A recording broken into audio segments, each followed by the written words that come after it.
discussed. To hold any oath, we must have Nocturnal at our backs.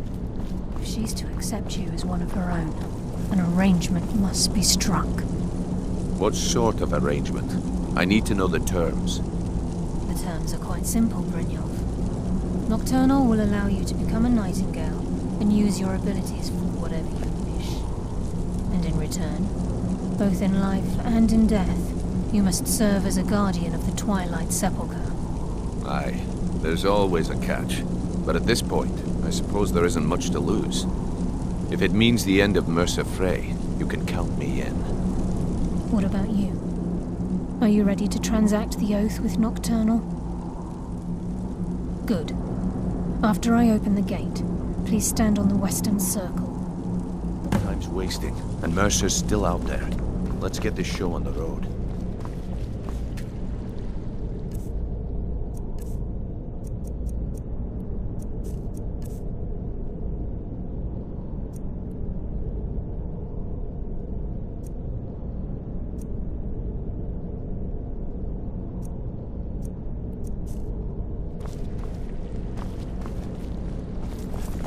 We'll speak when the oath is complete.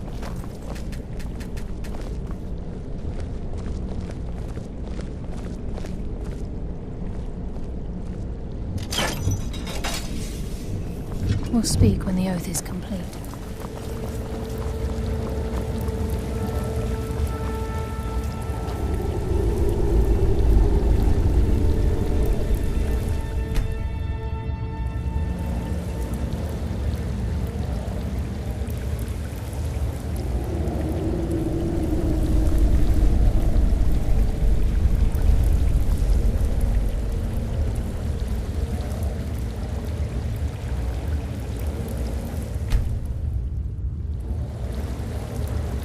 We've stopped.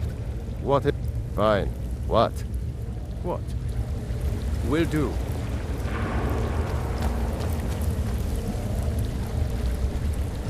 That it?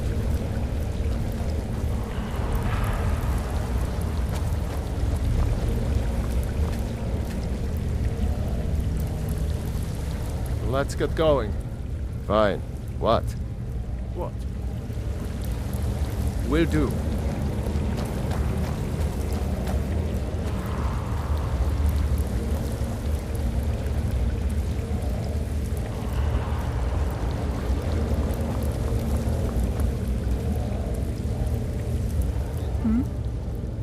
This way, please.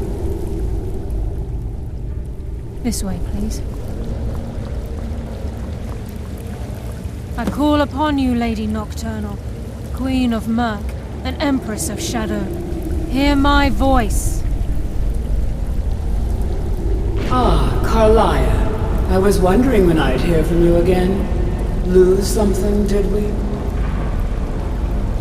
My lady, I've come before you to throw myself upon your mercy and to accept responsibility for my failure. You're already mine, Carlia. Your terms were struck long ago.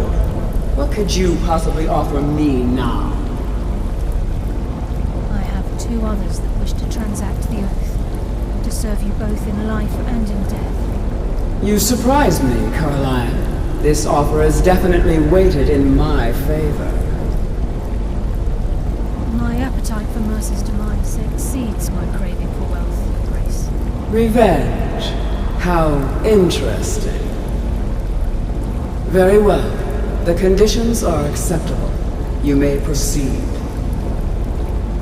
Lady Nocturnal, we accept your terms. We dedicate ourselves to you as both your avengers and your sentinels. We will honor our agreement in this life and the next until your conditions have been met. Very well. I name your initiates Nightingale, and I restore your status to the same, Carlisle. And in the future, I'd suggest you refrain from disappointing me again.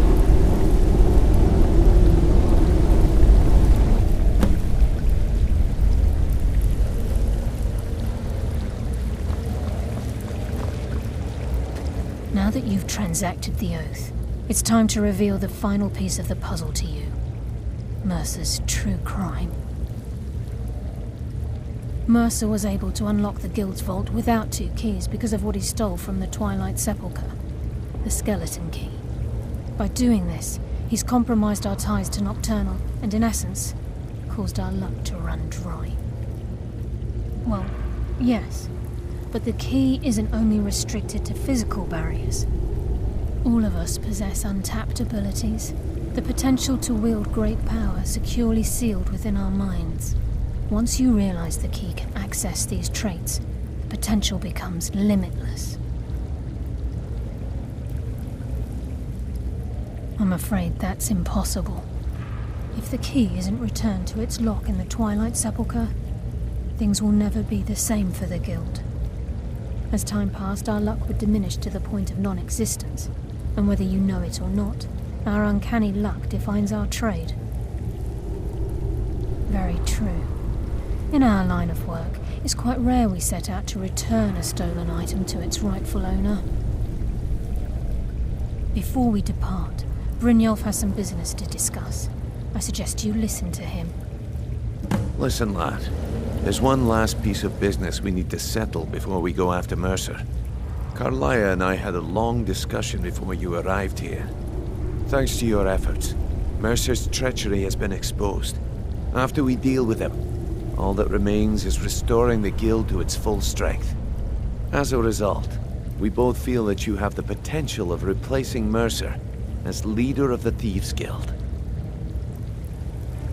I've been at this game a long time, my friend. A long time.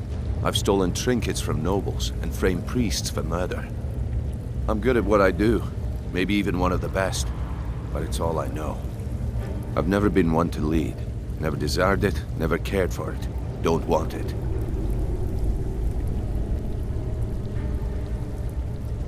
Well, we have a bit of an errand to run before your coronation, so don't get sentimental on me now. Then it's decided. When this is all over and Delvin's contacts assure me that we've regained our footing in Skyrim, we'll handle the details. Until then, we have quite the task ahead. I've been poring over the plans you brought us, and I'm convinced the eyes of the Falmer are in the Dwarven ruins at Erkenthand. Carlia and I will meet you there. Prepare yourself, lad. This will be a fight to remember. Until next we meet, lad. Are we going? Lead the way.